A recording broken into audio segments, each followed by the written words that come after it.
मजेदार कहानी। प्रतिध्वनि।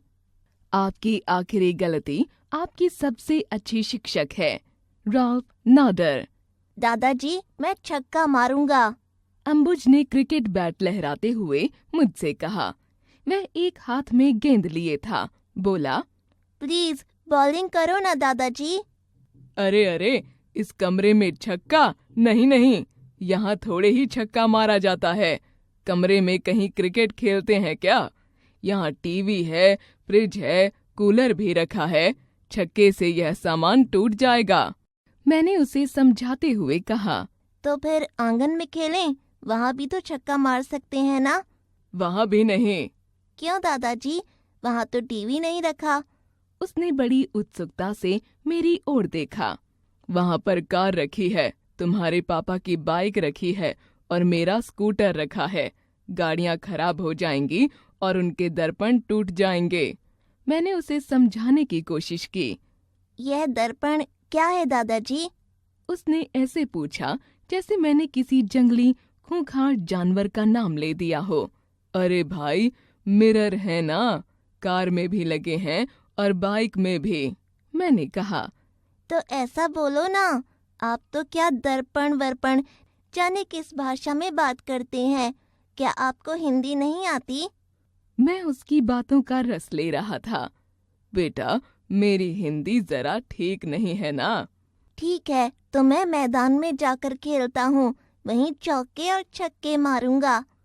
वह बाहर भागने लगा। बेटे, मैदान में तो बड़े बच्चे खेलते हैं, तुम अभी बहुत छोटे हो। मैंने उसे पकड़ा और घर के भीतर ले आया। वह उदास होकर वहीं बैठ गया। उसके बाद मैं नहाने के लिए बाथरूम में चला गया। थोड़ी ही देर में जैसे ही बाहर आया तो मैंने देखा कि अंबुज टीवी के सामने टूटा हुआ फ्लावर पॉट लेकर सहमा सा बैठा है और एक हाथ से टूटे हुए टुकड़े बटोरने का प्रयास कर रहा है। मुझे देखते ही बोला, दादाजी, यह देखिए। ये क्या किया तुमने? मैं समझा शायद उसने कमरे में ही धोनी बनने का प्रयास कर लिया है और टीवी का राम नाम सत्य कर दिया है। किंतु टीवी को सलामत देखकर मैंने चैन की सांस ली। क्या हुआ? क्या तोड़ा? मैंने थोड़ा जोर से पूछा तो वह सिसकने लगा और हाथ में पकड़े टूटे फ्लावर पॉट की ओर इशारा करने लगा। जब मेरी नजर सामने टीवी के ऊपर की खाली जगह पर पड़ी तो मैं समझ गया कि भाई साहब ने फ्लावर पॉट को शमशान भेजने की तैयारी कर दी है। क्या आपने यहाँ छक्का मार दिया? मैंने जरा जोर से पूछा तो वह सिसकने लगा। पर दादाजी, गेंद टीवी में नहीं लगी है, फ्लावर पॉट ही टूटा है। कहकर उस पॉट को टेप लगाकर जोड़ने का प्रयास करने लगा। उसके हाथ में कैंची और टेप का रोल था। मैंने कहा था ना कि यहाँ क्रिकेट मत खेलो, पर आप नहीं माने। पॉट टूट गया ना। मैंने उसे धीरे से डांटा।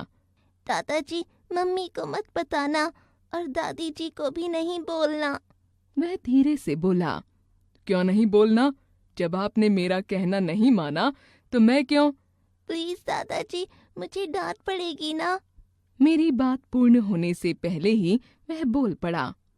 ठीक है, नहीं बोलूंगा, पर वादा करो कि आगे से कमरों के भीतर क्रिकेट नहीं खेलोगे। मैंने उसे समझाते हुए कहा। वादा दादाजी, अब कभी कमरे में छक्का नहीं मारूंगा। बड़े आत्मविश्वास से वह बोला। शाम को जब लोगों ने फ्लावर पॉट टूटा देखा तो प्रश्नों की झड़ी लग गई। किसने तोड़ा? कैसे टूटा? आदि।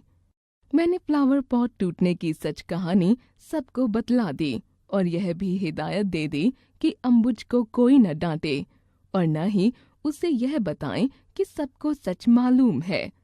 दादी जी ने हंसकर पूछा, अंबुज, पॉट कैसे टूटा? तो वह हंसकर बोला, दादी, टीवी थोड़ा सा हिल गया था, इससे उस पर रखा पॉट गिर गया और टूट गया।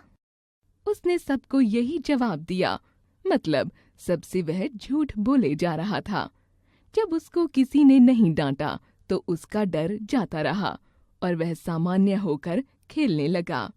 दूसरे दिन जब वापस आकर मैंने उसे बताया कि छक्का लगने से पॉट टूटने वाली बात मैंने सबको बता दी है, तो वह आश्चर्य से देखने लगा।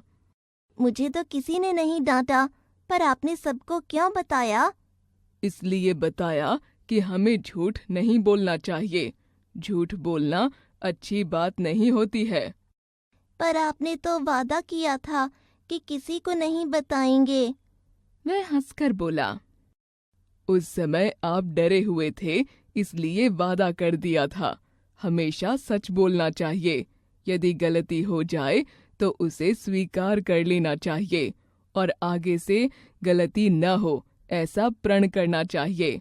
ठीक है दादाजी, मैं वादा करता हूँ कि आगे से कभी झूठ नहीं बोलूँगा, बड़ों का कहना मानूंगा और कमरे में छक्का भी नहीं मारूंगा।